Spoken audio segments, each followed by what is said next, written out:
हिंदी में यूपीएससी की तैयारी से संबंधित प्रोग्राम्स को देखने के लिए सब्सक्राइब करें स्टडी IQIAS हिंदी। नमस्कार दोस्तों, मैं हूं अमरेंद्र पांडे। आप देख रहे हैं स्टडी IQIAS हिंदी। शब्दावलियों की सीरीज है और शब्दावलियों की सीरीज में आज हम लोग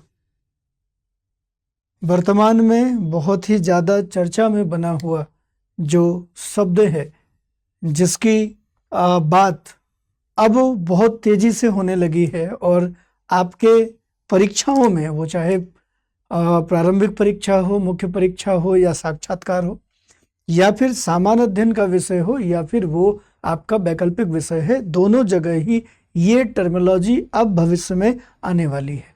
और इसके बारे में कभी जानकारी थोड़ी कम हुआ करती थी, लेकिन अभी हाल ही में नेपाल में जो घटना हुई है, उस घटना के कारण जेनजी, ये जो जनरेशन है, ये बहुत तेज़ी से लोकप्रिय हो गई है, बहुत तेज़ी से चर्चा में आ गई है और हर कोई ये जानना चाहता है, क्योंकि नेपाल के इस घटना में जो कुछ भी हुआ है उसमें जेनजी बार बार नाम लिया जाता है कि जेनजियों के माध्यम से इन सारे घटनाक्रम को अंजाम दिया गया है। जेनजी वो लोग हैं जिन्होंने नेपाल में 38 घंटे के भीतर पूरी सरकार बदल के रख दी है, पूरे नेपाल को एक तरीके से सत्ता विमुक्त बना दिया है। आखिर ये जेनजी है कौन, ये जेनजी होते कौन हैं? आज इसी बारे में हम लोग चर्चा करते हैं, इसी बारे में हम लोग जानेंगे कि जेनजी कौन है और जेनजी के बाद ये जो अल्फा जनरेशन है ये कौन है और बीटा जनरेशन क्या है। क्या जेनजी से ही हम जनरेशन देख रहे हैं या इसके पहले भी जनरेशन की बात करते हैं? तो हाँ जी, इसके पहले भी हम लोग जनरेशन की बात करते हैं। हम लोग जनरेशन साइलेंट से शुरू करके जनरेशन बीटा तक की बात करेंगे आज अपने इस क्लास में। तो आप जुड़े हुए हैं शब्दावलियों की सीरीज में और मैं हूं अमरेंद्र पांडे। आइए शुरू करते हैं अपनी आज की क्लास। देखिए, जेन का मतलब है जनरेशन, हम जेन का मतलब जनरेशन है। अब जनरेशन की अगर हम शुरुआत की बात करें तो जनरेशन की शुरुआत अगर हम देखें तो इसकी शुरुआत हम लोग करते हैं, शुरुआत जो है जनरेशन की वो हम लोग करते हैं 1928 से। देखिए, जनरेशन की पूरी जो लिस्ट है वो यहाँ पर आपको दिखेगी।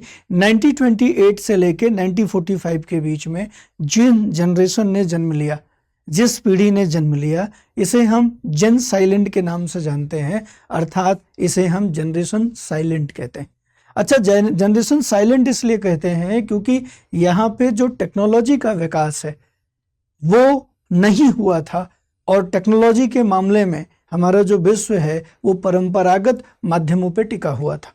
तो परंपरागत माध्यमों पे टिके होने के कारण हम इन्हें जेन साइलेंट के रूप में देखते हैं, इसीलिए यहाँ पर हमने किसी प्रौद्योगिकी की बात नहीं की और ये परंपरागत रूपों से आगे बढ़े। लेकिन 1946 से 1964 के बीच में जो जनरेशन आई, इन जनरेशन को टीवी रेडियो जैसी टेक्नोलॉजी से इनका परिचय हुआ। मतलब जेन साइलेंट ने ही टीवी रेडियो जैसी क्रिएटिविटी उत्पन्न की, लेकिन उनके समय में टीवी रेडियो सर्वसुलभ नहीं था, लोगों तक इसकी पहुंच नहीं थी और ये सामान्यतः अपनी फ्रीक्वेंसी में पूरी तरीके से काम नहीं करते थे। इसलिए 1928 से 1945 के बीच के जनरेशन को हम लोग जेन साइलेंट के रूप में जानते हैं। 1946 से 1964, 1946 से लेके 1964 के बीच में जो जनरेशन आई है, अर्थात जिन बच्चों ने जन्म लिया है, उन्हें हम जेन बेबी बूमर्स कहते हैं। बेबी बूमर्स का मतलब हम कह सकते हैं कि टेक्नोलॉजी की नई नई जो शुरुआत थी वो यहीं पर हुई और विशेषकर टीवी रेडियो जैसे जो टेक्नोलॉजियाँ थी वो यहाँ पर आई। तो टेक्नोलॉजी का जो शुरुआती टेक्नोलॉजी का जो विकास था उसका और इन जनरेशन का जो समागम हुआ, इसलिए हम इन्हें जेन बेबी बूमर्स के रूप में जानते हैं 1946 से 1964 के बीच में।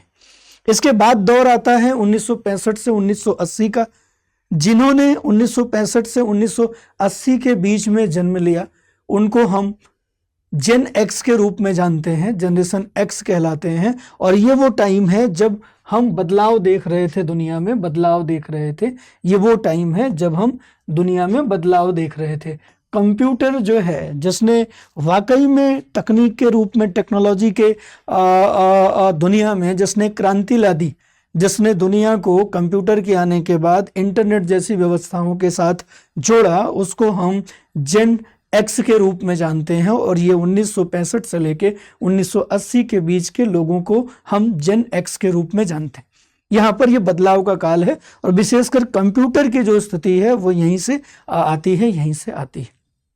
इसके बाद का जो समय आता है वो आता है 1981 से 1996 का, और आप देखेंगे तो 1981 से 1996 का जो ये टाइम है, ये बहुत बदलाव का टाइम है, ये बहुत क्रिएटिविटी का टाइम है, और विशेषकर टेक्नोलॉजी का जो बहुत तेजी से विकास हुआ, उस विकास में इस पीढ़ी का बड़ा योगदान है, जिसको हम लोग जेन मिलेनियल्स कहते हैं, जेन मिलेनियल्स।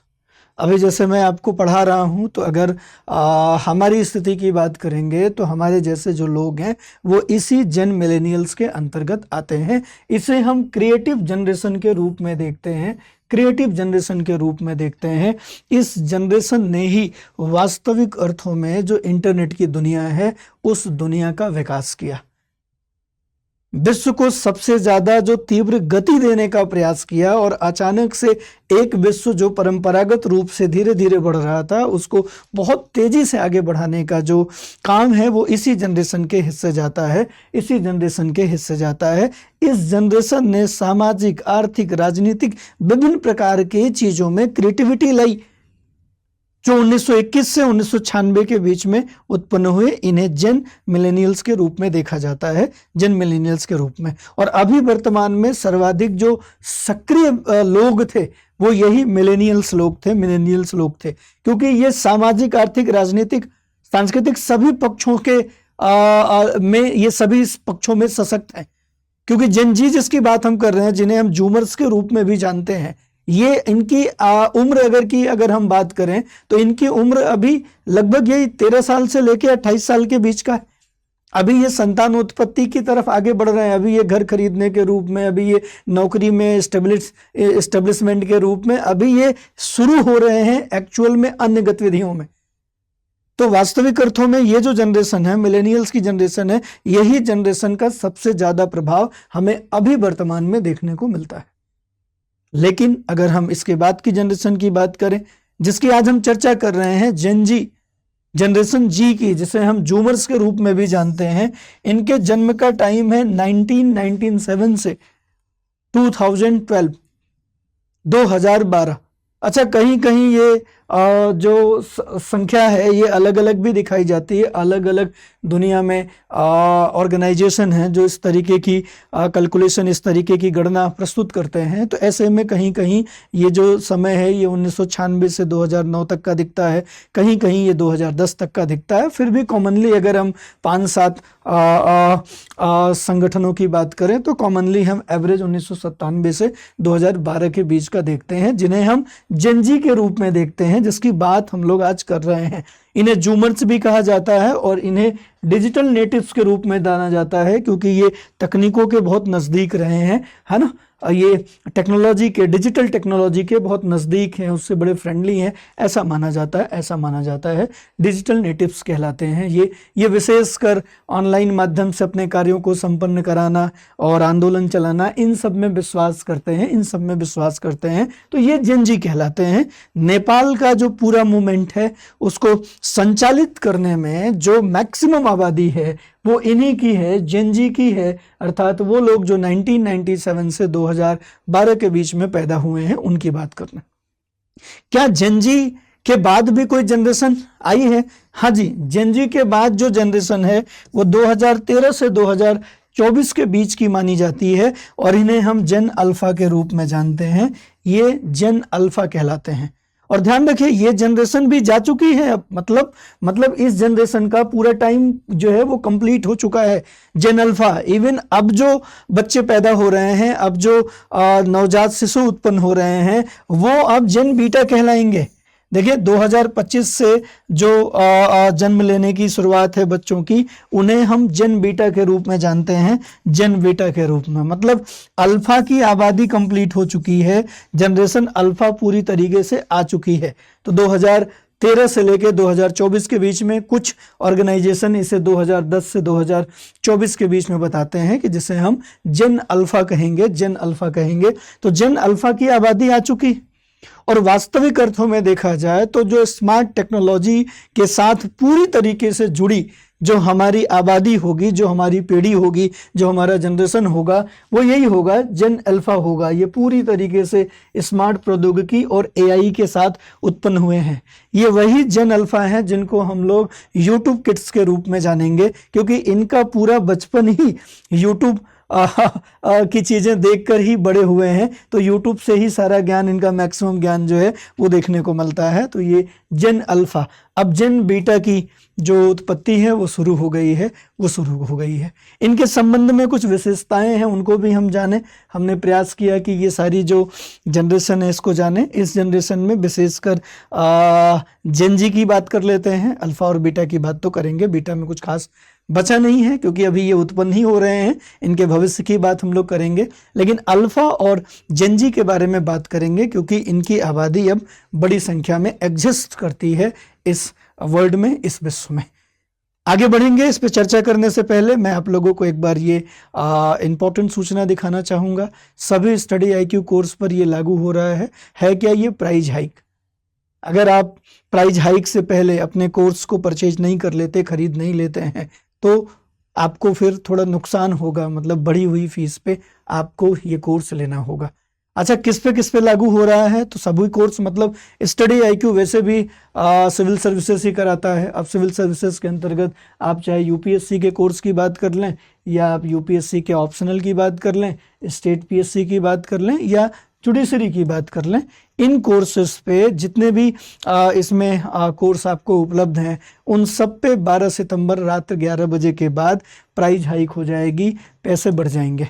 तो अगर आप स्टडी IQ के साथ जुड़ रहे हैं और आप इस कोर्सों के साथ जाना चाहते हैं, तो आपको एक काम करना होगा कि AP लाइव कोड का इस्तेमाल करके 12 सितंबर रात 11 बजे से पहले जो भी बैच आपको लेना है उस बैच में अपना एडमिशन कर लेना होगा, अगर आप थोड़े नुकसान से बचना चाहते हैं तो ये सूचना आपके लिए महत्वपूर्ण है। अपने दोस्तों मित्रों तक भी भेजिए। अगर वो तैयारी की सोच रहे हैं और 2-4-10 दिन में एडमिशन लेने का सोच रहे हैं, तो वो अपना ये जो डिसीजन है ये पहले कर सकते हैं, ये डिसीजन पहले कर सकते हैं। देखें, जेन जी के बारे में, अल्फा के बारे में कुछ चीज़ें देख लेते हैं। जैसे अगर हम जेन जी की बात करें तो अभी ये वही जेन जी जनरेशन है जिन्होंने नेपाल में बड़े पैमाने पर सत्ता पलट कर दिया है। एक तरीके से कहें तो सरकार को पूरी तरीके से वहाँ से बेदखल कर दिया है, और ये सब करने में इनको ज़्यादा समय नहीं लगा है। थोड़ी सी चर्चा कर ले नेपाल में। अगर पूरे घटनाक्रम की बात करें तो इस घटनाक्रम में नेपाल में जो युवा हैं, विशेषकर युवा जो हैं वो जेन जी ही है, क्योंकि इनकी आबादी 12 से लेके 28 साल के बीच में है। और ये जो जेन जी हैं ये दुनिया की सबसे ज़्यादा विविध पीढ़ी है। विविध पीढ़ी का मतलब है कि इनकी जो जनरेशन है वो अलग अलग टाइप से बढ़ी हैं और अलग अलग तरीके से। जैसे अमेरिका में अगर हम जेन जी जनरेशन की बात करें तो इसमें श्वेत बच्चे कम, अश्वेत बच्चे ज़्यादा। और इन श्वेत अश्वेत बच्चों में भी अगर हम बात करें पूरी दुनिया में, तो इनमें से जो इनकी लगभग 20% आबादी है वो LGBTQ के रूप में पहचानी जाती है ना। तो एक तो श्वेत अश्वेत की विविधता है, फिर LGBTQ की विविधता है, और इनकी सर्वाधिक जो LGBTQ के रूप में जो विविधता है वो अफ्रीका में पाई जाती है। उसके बाद फिर बड़ी संख्या में एशिया और यूरोप में भी इनकी आबादी है। तो इनकी आबादी बड़ी विविध तरीके की है, और ये टेक्नो फ्रेंडली भी हैं और बहुत सारे टेक्नो फ्रेंडली नहीं भी हैं, क्योंकि जब इनकी जनरेशन आई थी तब हम स्मार्ट की फ़ोन की बात नहीं कर रहे थे, या कुछ तकनीकी, कुछ जो इंटरनेट्स की जो बातें हैं वो थोड़ी विकसित हो रही थी। तो इसलिए इनकी विविधता, इनकी पीढ़ी में विविधता सर्वाधिक देखने को मिलती है जेन जी की। नेपाल में विशेषकर जो युवा हैं वो बड़ी संख्या में बेरोजगार थे, और चूंकि सोशल मीडिया का टाइम है तो सोशल मीडिया के माध्यम से उनका संगठित होना भी आसान है, ईजी है। और चूंकि बेरोजगारी बड़ी संख्या में थी, पलायनवादिता बड़ी संख्या में थी, वो युवाओं को कहीं ना कहीं परेशान कर रहा था। और चूंकि ये युवा सामाजिक रूप से बहुत जागरूक हैं, तकनीकी कुशल हैं, और प्रामाणिकता, विविधता और इनोवेशन में विश्वास रखने वाले महत्वाकांक्षी पीढ़ी है, इसलिए इस पीढ़ी ने ये महसूस किया कि नेपाल में जो कुछ चल रहा है वो ठीक नहीं है, भ्रष्टाचार चरम पे है। और साथ ही साथ ये जो नेपो किड्स जिनको हम नाम कह रहे हैं कि नेताओं के जो बच्चे हैं, इनके द्वारा सोशल मीडिया पे अपनी लग्जरियस लाइफ को दिखाया जा रहा था।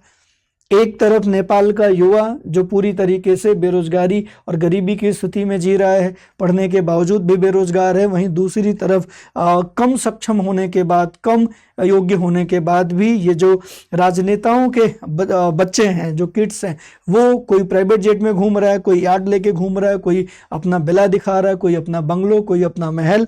तो ये सारी चीजें जो हैं इन युवाओं को और ज्यादा दुखी कर रही थी और ज्यादा परेशान कर रही थी। इनमें एक कॉमन चीज बन रही थी कि लगातार ये जो लग्जरियस लाइफ ये नेपो किड्स के द्वारा देखे जा रहे हैं, इसके पीछे सबसे बड़ी जो बात है वो हमारे टैक्स का पैसा ये ले रहे हैं। और बहुत सारे भ्रष्टाचार के आरोप भी तात्कालिक प्रधानमंत्री मंत्रियों पर लगे थे। और इन सबका जो कलेक्टिव रूप था वो ये था कि इन्होंने ये तय किया कि हम इसके खिलाफ विरोध प्रदर्शन करेंगे। और इन लोगों ने इसके खिलाफ विरोध प्रदर्शन करने का जो तरीका चुना, वो क्या चुना? वो इंटरनेट नेटिव्स कहे जाते हैं, ये नेट नेटिव्स, टेक्नोलॉजी नेटिव्स कहे जाते हैं। तो इन्होंने ऑनलाइन माध्यम को, सोशल मीडिया प्लेटफॉर्म को इन्होंने अपना माध्यम बनाया और इनके द्वारा सोशल मीडिया पे प्रचार किया जाने लगा। सोशल मीडिया पे इनके खिलाफ, सरकार के खिलाफ, नेपो किड्स के खिलाफ जो है वो एक तरीके से मूवमेंट शुरू हो गया। सरकार को लगा कि ये हमारे खिलाफ जा रहा है मामला, इससे हमारी बहुत बड़ी बेइज्जती हो रही है। तो उन्होंने एक कदम उठाया और उन्होंने सोशल मीडिया प्लेटफॉर्म पे बैन लगा दिया। उसमें यूट्यूब हो या फेसबुक हो या इंस्टाग्राम हो, ट्विटर हो या जो भी सोशल मीडिया प्लेटफॉर्म है, व्हाट्सएप हो, इसको उन्होंने बैन कर दिया। अब पूरी तरीके से ये जो जेनजी हैं, ये जो सोशल मीडिया के माध्यम से अपना विरोध प्रदर्शन कर रहे थे, उस पर प्रतिबंध लगने के बाद इन्हें लगा कि ये एक तरीके से हमारी अभिव्यक्ति की स्वतंत्रता का हनन है। लिहाजा इन्होंने जमीन पे उतरने का, सड़क पे उतरने का निर्णय लिया और सड़क पे उतर आए। सड़क पे उतर के इन्होंने आह्वान किया कि जो स्कूली बच्चे हैं, विद्यार्थी हैं, वो अपने बैगों के साथ आए, शांतिप्रिय जो आंदोलन है उस आंदोलन को चलाएं। लेकिन इस आंदोलन को शांतिप्रिय ढंग से विद्यार्थियों ने, जेनजियों ने शुरू किया। लेकिन सरकार की तरफ से जो गलतियां थी वो ये थी कि सरकार इस अहिंसक आंदोलन पे क्रूर हो गई और उन्होंने बच्चों पे गोली चलवा दी और 20 से 22 विद्यार्थियों की मृत्यु हो गई। और इस बात ने इन्हें पूरी तरीके से उग्र कर दिया, हिंसक बना दिया। और उसके बाद जेनजियों के माध्यम से जो आफत, जो हिंसा फैलाई गई, इन्होंने सारी सरकारी संस्थानों को नुकसान पहुंचाया। संसद भवन से लेके सुप्रीम कोर्ट तक को इन्होंने जला दिया। सारे मंत्रियों के घर, निजी आवास, राष्ट्रपति भवन, सब इन्होंने जला दिया। मंत्रियों को मारा पीटा और अंत में प्रधानमंत्री को त्यागपत्र देना पड़ा और किसी सुरक्षित जगह पे जाना पड़ा। पूरा नेपाल जल गया और सार्वजनिक संपत्ति को बहुत ज़्यादा नुकसान पहुंचा। तो इस पूरी घटनाक्रम की जब आप केस स्टडी देखेंगे तब आपको लगेगा कि ये संभाला जा सकता था, लेकिन सरकारों की लापरवाही और सरकारों की कई बार लोगों से कनेक्शन जो है वो कट जाने के कारण इस तरीके की गलतफहमियां होती हैं और छोटी छोटी चिंगारियां बड़ी हो जाती हैं। तो एक बात तो समझ में आ गई कि जेनजियों का जो उद्देश्य था वो मात्र एक सामान्य विरोध प्रदर्शन तक सीमित नहीं था, बल्कि भ्रष्टाचार जो बड़े लेवल पे फैला था उसके खिलाफ एक बहुत बड़ा असंतोष पहले से था, जो इस रूप में सामने हमें देखने को मिलता है। तो जेनजी विशेषकर इसीलिए इसी नेपाल के घटनाक्रम के कारण जो हैं ये वर्तमान में चर्चा में हैं। तो हमने देखा कि जो जेनजी हैं ये वो लोग हैं जो 1997 से 2020 के बीच पैदा हुए हैं। ये विश्व की सबसे विविध पीढ़ी है। इसमें महत्वाकांक्षा है, इसमें रचनात्मकता है, प्रगतिशीलता है। ये सामाजिक रूप से बहुत जागरूक है, तकनीकी रूप से ये कुशल हैं और ये किसी भी चीज़ पे प्रामाणिकता की बात करते हैं। ये हर तरीके की विविधता को, डाइवर्सिटी को एक्सेप्ट करने वाले लोग हैं और ये नवाचार में बहुत ज़्यादा भरोसा करते हैं, टेक्नो फ्रेंडली हैं और विशेषकर ये अब इस समय वर्तमान व्यवस्था में सबसे ज़्यादा जो कार्यकारी आबादी है वो जेनजी की है। तो अभी कह सकते हैं कि अगला 20-25 साल इन्हीं जेनजी पीढ़ी का ही वर्चस्व जो है वो दुनिया में रहेगा, दुनिया में रहने वाला है। अच्छा, जेनजी पीढ़ी के बाद जो 2013 से 2024 के बीच में उत्पन्न होने वाले बच्चे हैं, उन्हें जेन अल्फा कहा जाएगा, जेन अल्फा कहा जाएगा। और यही वो पीढ़ी होगी जो पूर्णतः 21वीं सदी में पैदा होगी। जेन अल्फा वो पीढ़ी होने वाली है जो पूर्णतः 21वीं सदी में पैदा होगी। जैसे अगर हम बात करें जेन जी की, तो जेन जी हम देख रहे हैं कि ये 20वीं सदी और 21वीं सदी के बीच के हैं, लेकिन अल्फा, जेन अल्फा जो है ये पूरी तरीके से 21वीं सदी में पैदा होने वाले पीढ़ी है, पैदा होने वाली पीढ़ी है। और ये इतिहास की सबसे बड़ी पीढ़ी है, ध्यान रखिएगा, इतिहास की सबसे बड़ी पीढ़ी। वैसे तो हम देख रहे हैं कि लगातार जो जनसंख्या वृद्धि की जो दर है, जो बच्चों होने की जो संख्या है वो घट रही है, वो घट रही है ना। बच्चों की संख्या भी अब 1-2 और उसमें भी अब बच्चों के जो उत्पन्न होने का रेट है वो भी कम हो रहा है। इसके बावजूद जो जेन अल्फा है ये विश्व की सबसे बड़ी पीढ़ी होने वाली है, क्योंकि इनकी आबादी लगभग 2 अरब है। 2 अरब है इनकी आबादी, लगभग 2 अरब है। तो एक समय में एक पीढ़ी, एक जनरेशन जो 2 अरब की है, तो ये अब तक की इतिहास की सबसे बड़ी पीढ़ी है जिसको हम जेन अल्फा के रूप में देख रहे हैं। इसी तरीके से अगर देखा जाए तो डिजिटल फुटप्रिंट जन्म से केवल इन्हीं का मिलेगा। ये जो अल्फा है इनका ही डिजिटल फुटप्रिंट आपको जन्म से मिलेगा, क्योंकि जो जेन जी हैं इनमें तो बहुत सारे लोग ऐसे हैं जो स्मार्ट टेक्नोलॉजी आने के पहले पैदा हुए थे। क्योंकि अगर 97 की बात करें या 2012 तक की बात करें तो यहाँ पर 2012 तक भी हम देखें तो साधारण फ़ोन आते थे, या चाइना वाले जो फ़ोन आते थे वो आते थे। स्मार्टफोनों का आना, टच स्क्रीन का आना यहाँ तक बहुत संभव नहीं हुआ था, तो बहुत फ़ोटो खींचने जैसी स्थिति नहीं थी। तो बहुत सारे जेन जी हैं जिनकी 10 साल 12 साल के बाद ही जो डिजिटल फुटप्रिंट है, जो फ़ोटो है वो दिखाई पड़ती है, इसके पहले नहीं। लेकिन ये जो है ना अल्फा, जेन अल्फा, इनका जो डिजिटल फुटप्रिंट है वो जन्म से ही दिखाई देगी, क्योंकि ये जो अल्फा हैं ये मिलेनियंस के बच्चे हैं। ये जितने भी अल्फा आपको दिख रहे हैं ये सारे अल्फा जो हैं ये किसके, मिलेनियंस के बच्चे हैं।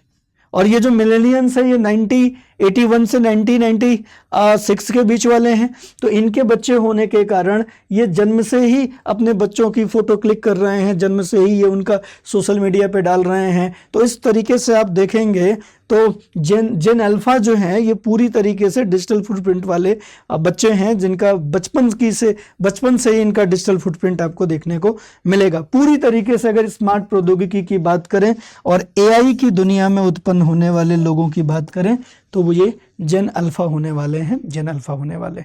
अच्छा, ये जो जेन अल्फा हैं ये आगे चल के ये बहुत ज़्यादा प्रभावित करेंगे। पर्यावरणीय मुद्दों की बात करें या सामाजिक बदलावों की बात करें, इस पे इनका बड़ा असर होगा। और इसके बाद शुरू हो चुका है वर्तमान में 2025 से जन्म लेने वाले बच्चों को हम जेन बीटा कहेंगे, जेन बीटा कहेंगे। और अगर जेन बीटा की बात करें तो इन पे पर्यावरण का बड़ा असर होगा। पर्यावरण का जो सर्वाधिक प्रभाव पड़ने वाला है वो जेन बीटा पे पड़ने वाला है, जेन बीटा पे पड़ने वाला है। तो मेरा प्रयास था कि ये जो टर्मिनोलॉजी जेन जी, अल्फ़ा, बीटा या मिलेनियल्स की आजकल आपके सामने घूम रही है तो इसके बारे में थोड़ी डिटेल चर्चा की जाए। मेरा प्रयास था कि आप तक ये पहुँचे। मैं ख़त्म करूँगा इस क्लास को, इस सूचना को दोबारा से बता के कि प्राइज हाइक होने वाला है। 12 सितंबर रात 11 बजे से ये प्राइज हाइक इफ़ेक्टिव हो जाएगा, प्रभावी हो जाएगा। आप अगर किसी कोर्स को परचेज करना चाह रहे हैं तो 12 सितंबर से पहले आप परचेज कर लीजिए। फिर मिलते हैं किसी नई टर्मिनोलॉजी के साथ शब्दावलियों के इस क्लास में। तब तक के लिए धन्यवाद। क्लास को लाइक कर दीजिए, अगर चैनल पे नए हैं तो सब्सक्राइब कर दीजिए। बाकी अपने दोस्तों मित्रों तक भेजेंगे तो बेहतर रहेगा। धन्यवाद। जय हिंद। स्टडी IQ IAS, आपका सिलेक्शन हमारा मिशन।